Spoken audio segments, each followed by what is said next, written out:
Kaya nga, kung tayo ay mga anak, tayo ay mga tagapagmana rin. Mga tagapagmana nga ng Diyos, ngunit mga kasamang tagapagmana ni Kristo kung magdurusa tayong magkakasama upang luwalhatiin din tayo magkakasama.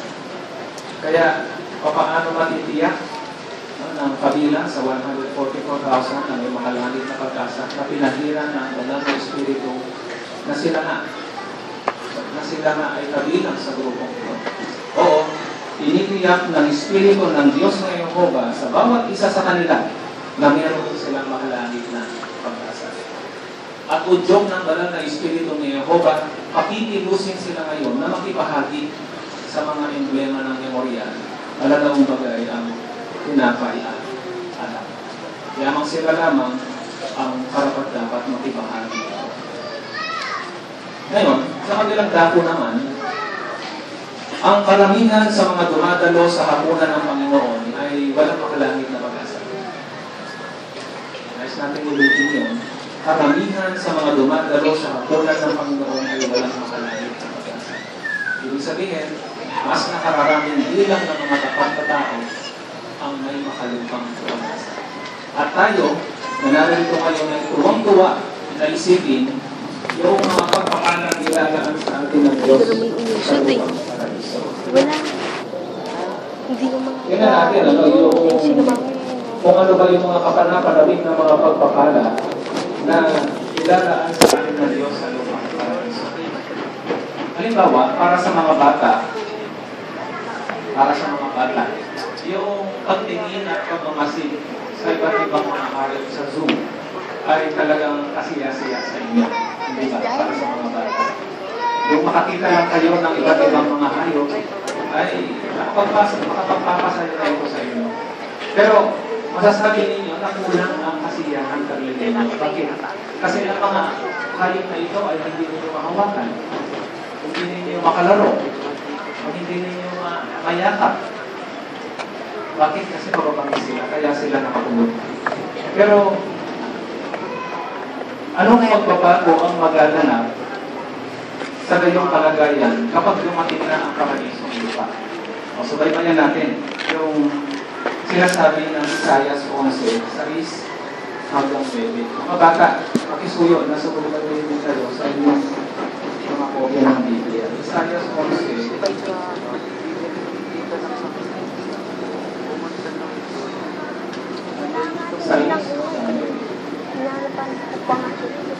ito po ang pagbabago magaganap sa kalagayan ng mga pamangis na hayop sa paraisong lupa. Sabi, at ang lobo ay tatangal ng sandali kasama ng lalaking kordero. At ang leopardo ay bibiglang kasama ng batang kambing. At ang buya at ang may piling na batang leon at ang patabaing hayop ay magkakasama lahat. At isang munting bata lamang ang mangunguna sa kanila. Mababagis na hayop ang uusapan natin. Kasi at ang baka at ang oso ay manginginain, ang kanilang mga anak ay magkakasama ng buga, at maging ang leon ay kakain ng dayami gaya ng koro. At ang batang sumususo ay maglalaro sa lugar ng kobra. Batang sumususo pa lang. At sa siwang ng liwanag ng mga mandang na ahas ay ilalagay nga ng batang inawat sa suso ang kanyang kamay. Hindi sila mananakit o maninira man sa aking pulo sa malang na mundo, sapagkat ang lupa ay tiyak na mapupuno ng kaalaman kay Yehova gaya ng tubig na tumatakip sa dagat. Kaya mga bata, nananabik na ba kayo na masaksihan ng pagbabagong ito sa paraiso lupa? Ang Diyos na Yehova lamang ang makakagawa nito. At naasam-asam natin yan na mangyayari sa paraiso lupa.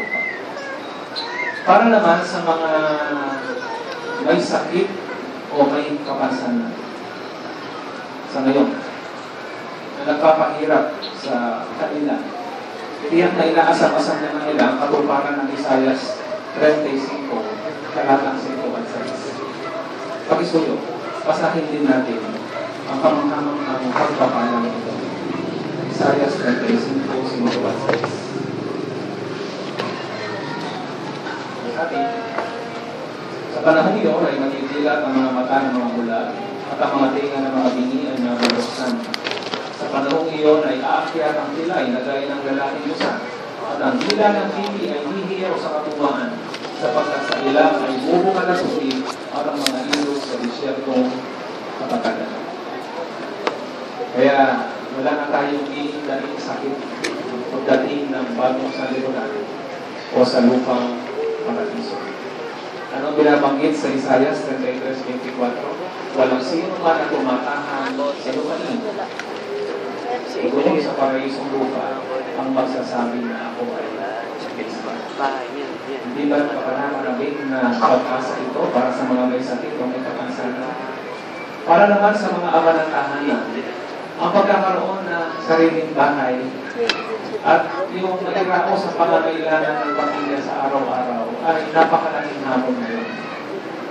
Pero paano ito mariresolba ng permanente sa paraisong lupa?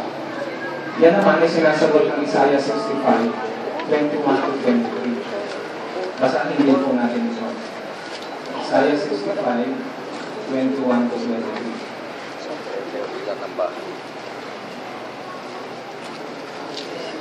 Sabi, at tiyak na magtatayo sila ng mga bahay at manirahan sa mundo. At tiyak na magtatayo sila ng mga ubasan at kakainin ang buka ng mga yun. Hindi sila magtatayo ng ibang maninirahan, hindi sila magtatayo ng ibang pagkain, sapagkat magiging gaya ng mga araw ng puno kahoy ang mga araw ng aking bayan at ang gawa ng kanilang sariling mga kamay ay lubusang kakamasahin ng aking mga kaibigan. O magkakaroon tayo ng sariling tahanan. Ang tinayo natin ay magiging sariling tahanan natin. At kumusta ang pang-araw-araw at pangangailangan ng pamilya? Ang sabi doon, bawat pagpapagal na gagawin ng ama ng tahanan ay subit na subit. Bakit? Kasi sapat na mailalaan ang pang-araw-araw ng pangangailangan ng pamilya. Hindi rin na rin siya mababalisa kung sakali na magkasakit ang miyembro ng pamilya. Kapagkat wala na magkakasakit. Oo, mga bagay na ito ang pinakahihintay ng mga ama ng tahanan na matutupad sa lupa. Ang katuparan ng mga pangakong ito ay binigyang katiyakan ng Panginoong Jesus mismo nung siya ay narito sa lupa. Kaya mapanghahawakan natin ito bilang tunay at tapat na pangako na tiyak ng lupa. Ano ba ang ginawa ng Panginoong Jesus nung siya ay narito sa lupa? Noong magutom ang libo-libo, samantalang sila ay nakikinig sa pangangaral ng Panginoong Jesus, ano ba ang kanyang ginawa? Pinakain niya sila gamit lamang ang limang tinapay. 2 pirasong tinapay at 2 pirasong isda. Kumusta ang mga sakit na karaniwan noong panahon ni Jesus? Hindi ba lahat ng mga uri ng sakit at kapansanan ay kanyang pinagaling? Lahat ng mga sakit na karaniwan noong panahon niya. At ang pinakalamang-lamang sa lahat ay bumuhay pa nga siya ng mga patay. Kaya masasabi natin na gustong-gustong pawiin ng Panginoong Jesus ang mga epektong na idulot sa mga tao ng kasalanan ni Adan.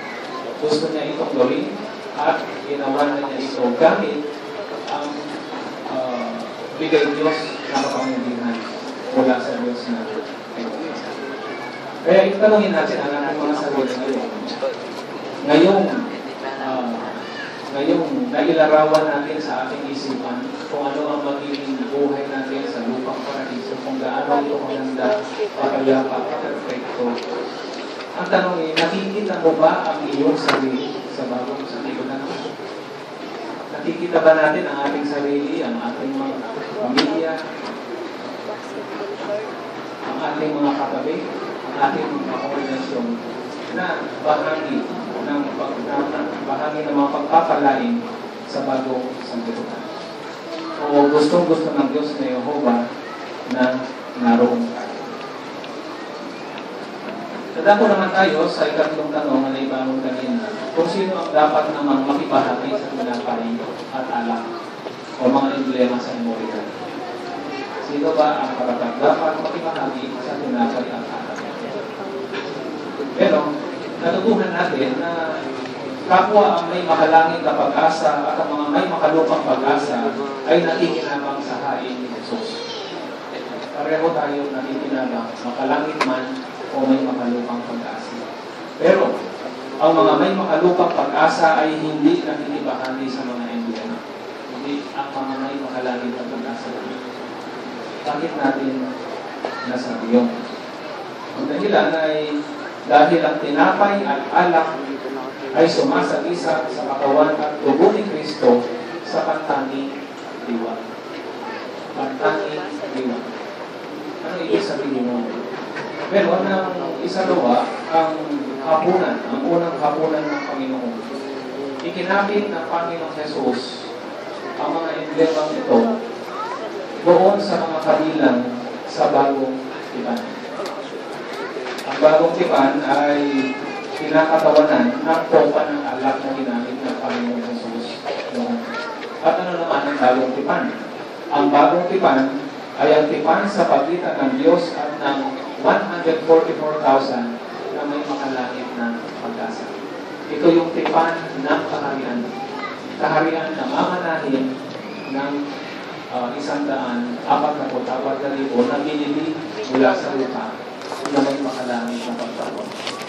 Kaya naman, yung tinapay na sumasagisag sa katawan ni Jesus na ibinigay alang-alang sa mga pinahiran at yung alak naman na sumasagisag sa dugo ni Jesus na nagbibigay bisa sa bagong tipan sa pagitan ng Diyos at ng 144,000 ay nauukol lamang ang pakikibahagi o pagkakilid dito para sa kanila. Hindi para sa mga may makalupang pag-asa. Mali natin ihalintulad ito mga kapatid sa isang restaurant. Sa isang restaurant, ang pagkain na inihahain sa isang restaurant ay masasabi natin para sa lahat yun. Pero may pagkain na iniuukol lamang para sa pantanging mga okasyon na pinaghahandaan ng isang restaurant. At ang pagkain iyon ay nauukol din sa mga pantanging bisita, hindi para sa lahat. Kaya sa katulad na paraan, kapwa ang makalangit at ang makalupang pag-asa ay nakikinabang doon sa tinapay at alak na sumasagisag sa katawan ng dugo ni Kristo. Pero, sa pagkakataong ito ng pagdiriwang natin o pag-alaala natin ng hapunan ng Panginoon bilang pagbulita sa kamatayan ni Jesus, ang pagkain ng mga emblema, pagkain at pag-inom ng mga emblema ay nauukol lamang sa mga pinahirang ni Kristo. Hanggang kailan idaraos ang hapunan ng Panginoon? Ay tanong natin, hanggang kailan natin ito gaganapin? Tingnan natin ang ginagawa. Yan na. Unang Korinto, kabanatang 11. Ganyan nakakahiya. Unang Korinto, 11. Pag nagsalita niya, pag binasa niya. Sabi, sapagkat sa tuwing kakainin ninyo ang tinapay na ito at iinuman ang kupang ito, patuloy ninyong inihahayag ang kamatayan ng Panginoon hanggang sa dumating. Kasi ninyo pananalitang patuloy ninyong inihahayag. Ang tinutukoy dito ay yung mga pinahirang Kristiyano, yung kabilang sa may makalangit na pag-asa. Kaya ang kinaihiwatin nito, na idaraos ang hapunan ng Panginoon hanggang may mga Kristiyano pa sa lupa na may makalangit na pag-asa. Hanggang may